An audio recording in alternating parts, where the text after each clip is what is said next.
Tepuk tangan yang meriah Bapak Ibu semuanya.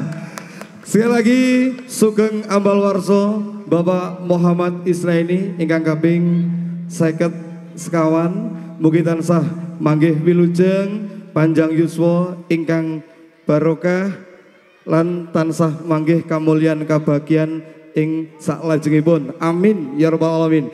Terima kasih Bapak Muhammad Israini, anggota DPRD Provinsi Jawa Tengah yang sekaligus Komandan HOIA Jawa Tengah yang sudah memberikan bantuan untuk Dolala Puspolaras. Mudah-mudahan bermanfaat dan menjadikan Dolala Puspolaras semakin maju, semakin bisa memberikan hiburan tradisi Jawa yang terbaik untuk warga masyarakat. Terima kasih juga kami sampaikan Bapak Wahyu Nugroho, Sarjana Sosial, Camat Leksono, Bapak Ngadnan Hadi Priyono, Bapak Kades. Terima kasih support sistemnya untuk Puspolaras. Semoga Puspolaras ke depan semakin bisa memberikan yang terbaik untuk panjenengan semuanya.